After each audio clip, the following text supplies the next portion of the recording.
So I want to go into my Kundalini awakening, and it happened at Excel London last year in 2022.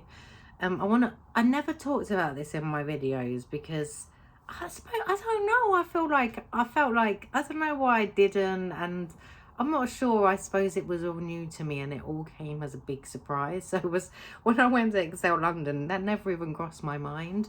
I actually went to Joe Dispenza's. I didn't even read his books. I used to listen to his YouTube videos, but I never read one of his books. I never read the mystical one. I've still not read them to this day. But I knew, his work was good because I always listened to his YouTube videos. But Joe, I went to learn the science. I went to learn the ingredients of how to manifest. And that's all I went for. I only went for that. I didn't know I was going to get the mystical. My mum absolutely, she didn't know as well. So we were in a bit of shock, but I went fully in. I really immersed myself in it. I went into it and I got big surprises. I remember, I went for a science lesson and I came out with the most mystical experience in a Kundalini awakening. I got the full shebang. So it's possible, just a normal girl that lives down the road going to Joe Dispenza's, getting a Kundalini, a mystical experience and a full-on awakening. So it's absolutely possible for anyone else. So I'll start with the week retreat. So I went there to do a science lesson. I started to have real mystical experiences. I got like this silver cord coming out of my body, which I never knew anything about any of these things. And I don't know why, because I've always been into spirituality, but maybe because of when you're at a different level of consciousness, you hear things or you don't hear things, you take things in at a different level. So maybe it was just that. But a silver cord came out of my body and I'd go into this garden and I met Jesus and Mary, and it sounds so crazy, I know. But when you have these mystical experiences, they're a bit like, whoa. And I met blue beings, the blue beings that everyone talks about at Joe Dispenza's place. I met them, Mary, Jesus, cord coming out of me. I'm going to my mum. I think I've lost the plot. I'm totally making this up. I think I've got an overactive imagination until Joe Dispenza showed pictures of the cord, of Jesus, of this, of my mum nearly fell off her seat. So this isn't just me having them. These are people having mystical experiences. This is what they see. And he showed pictures of what people see. And basically everything I was saying, he put up on the, he showed us pictures of at Excel, but he didn't do that in Vienna, actually. He didn't show a picture of Jesus. He showed the cord, but he never showed Jesus or Mary or anything like that. He's changed it a little bit. But that was really good confirmation for me, because I was like, it felt so real. And I think I'm making it up. And I would have this like Mary, but she's in a light, all a divine golden light coming to me, puts her head towards mine and could see the crown, and I had that for a long while afterwards as well. And it really touched me and opened my heart. So on the Saturday, the 6th day, is it the 6th day? Yeah, the 6th day, you had the pineal gland meditation, and I had a really tough time in that. I mean, I was effing and blinding and whatnot and swearing at Joe in my head. I was having a really hard time. I wanted to get my mum, pick her up and take her out. I was like, this is rubbish. I'm not, because I was really trying to overcome my mind, my body, my environment. I had a migraine. It was the toughest 4.5 hours, but the best 4.5 hours, because it was like someone shone light on it and I saw everything I did to myself. It was all me, and all the migraine, the pain, the anger, this all just dissolved in that like 15 minutes. I was just laughing like a little child, could not stop laughing. It was hilarious. I was just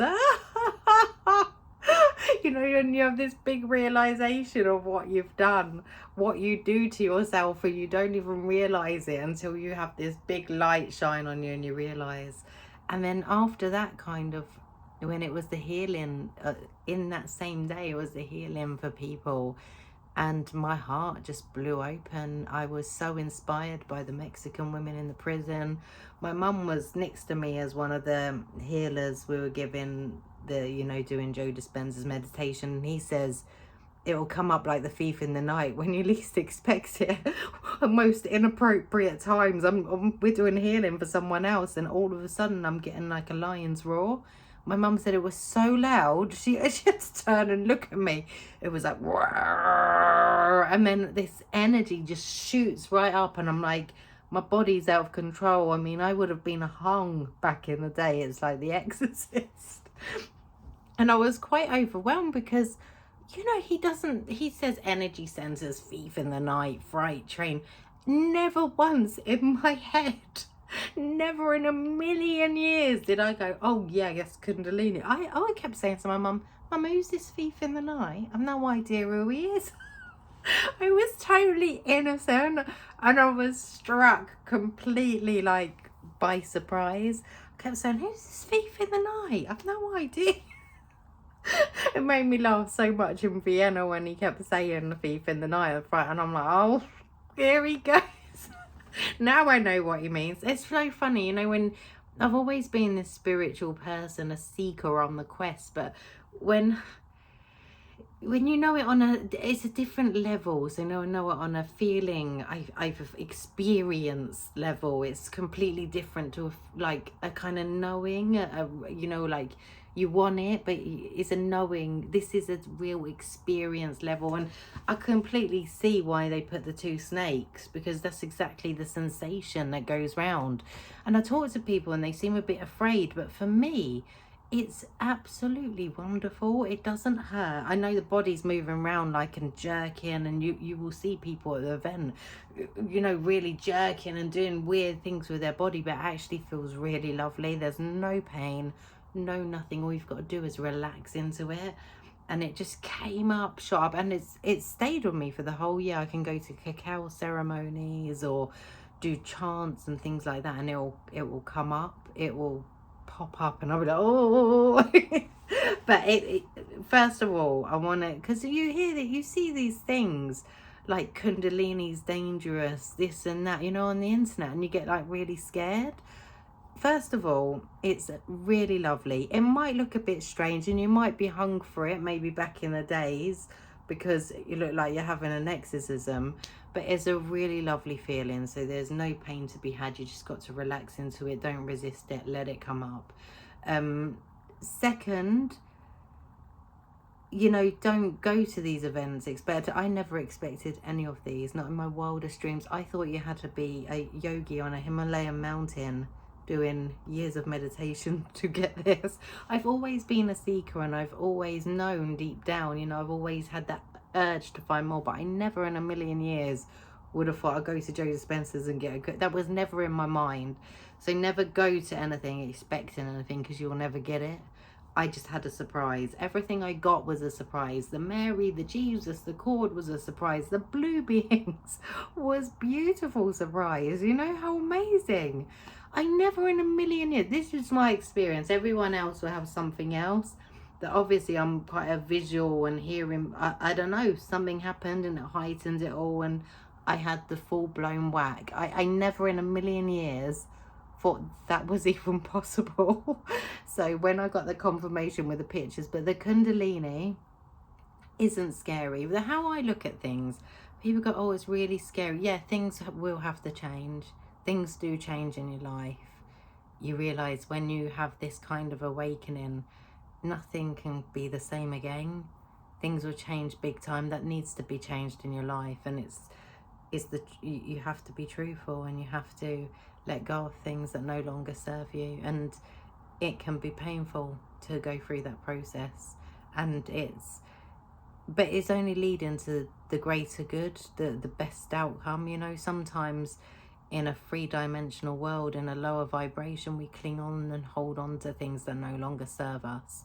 But when you do have the Kundalini, you start to see things a lot differently, and you start to make choices, because you have to. You can't, there's no going back anymore. It's the only way is up.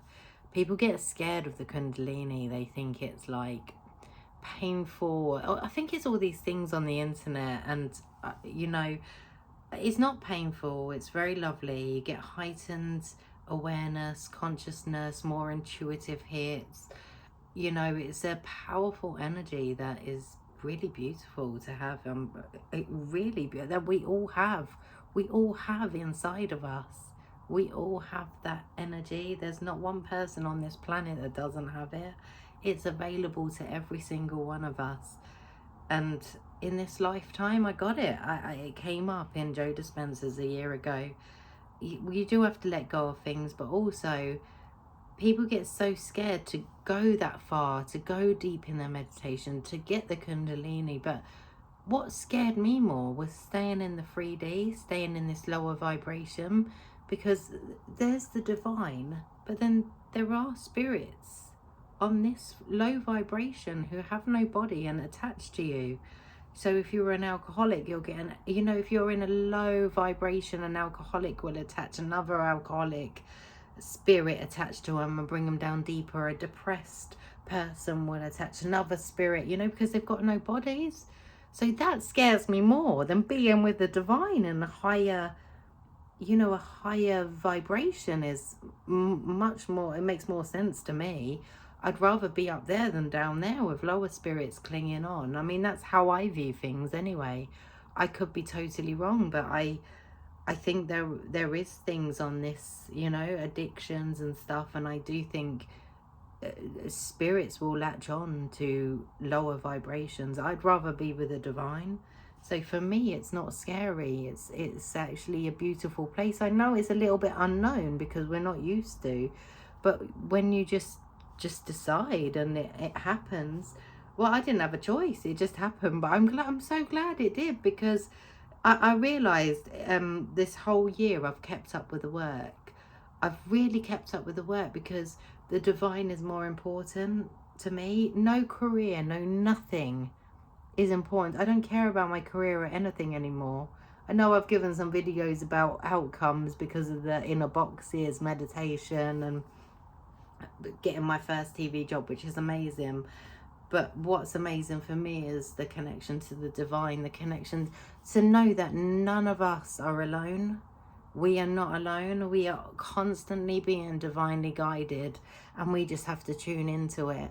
And sometimes, like, fear of religion and fear of things we see and read and hear puts us off going there. But I want you to know that there's no other place better than being with the divine, being in a higher conscious state, being relaxed in the body and awake in the mind, and not dipping down to your low vibration so you get other energies attached to you. That for me, that's terrifying. To be down there is terrifying. So I work really hard every day to keep my vibrations high, to keep my centers clear, with my energy center clearing, to do I do mantras now, I do yoga now, I do my meditations every day, I do walking meditations, because I want to be connected. I don't want to dip down, I don't want to go back to a lower vibration. I realized going to Vienna this year how much worth, I was so much more worthy, and so much more, you could tell the work I'd done on myself, grounded, worthy. But it's really lovely to see, because when I first went to London, I remember I always thought if someone said to me, oh, you're not worthy, I'd be like, of course I am worthy, but I really wasn't worthy. It's really strange. I started to see things very clearly. I really didn't feel worthy in the London retreat. And I remember a little trickle of light coming down that I was feeling worthy, and that's when I started to receive. And I love seeing the contrast of me in Vienna this year and me in London that year. London was incredible. Like, the London was the breakthrough for me. It was the massive awakening, and it was so lovely to see how I just enjoyed every moment in Vienna. I really just immersed myself and really went for it again, but had a different experience, but still beautiful. But I loved how I was just so proud of myself, because firstly I felt worthy, and secondly I did the work. I didn't stop. I didn't go 3 months in and then give up. I carried on. Even when I didn't want to, I carried on. Even some days I'm so tired, but I just did it. I did it because I know I know that's the only way that you can have any sort of healing, any sort of mystical, any sort of life change, is to really go beyond yourself and really go into the unknown. Yeah, so I just wanted to do this video to say, like, for me, the Kundalini hasn't been scary. There are movements that I make that might look a bit scary for somebody viewing, but it feels great for me. I've not had anything scary that's like been terrifying with the Kundalini. It's been actually a lovely process. Yeah, there are things in my life that I've had to change, but you know what? All in a good way, all in the divine right way. There's no point being off track. There's no point. What's the point? And if you're off track, it's better to be in flow and get lovely surprises. Get beautiful synchronicities coming to me. I get beautiful intuitive hits. I'm more compassionate. I feel great. I feel better in myself. Yeah, there was moments, you know, when you go through the Kundalini, there's like stages where it's not all roses. You do have to go through a lot, especially when you know things have got to change. So a lot of crying, but that's all good, because you know it leads you to your higher purpose. It leads you to where you're meant to be going, getting you on the right road, really, the fork in the road. You're going on the right one. So I wouldn't change any of it, and I'm very grateful that I've had it in this lifetime. And what's most beautiful is there's no special person out there. We all have access to this in our own body. We all have the access to the divine. We are all like, we aren't alone. We always have guidance and a divine and the spirit. It's just really beautiful. And when you can tune in and you can allow it, you can allow yourself to feel worthy enough to receive that, and you allow it in, because we have free will. And if you get scared or anything, and you know, because we have free will, it won't come in.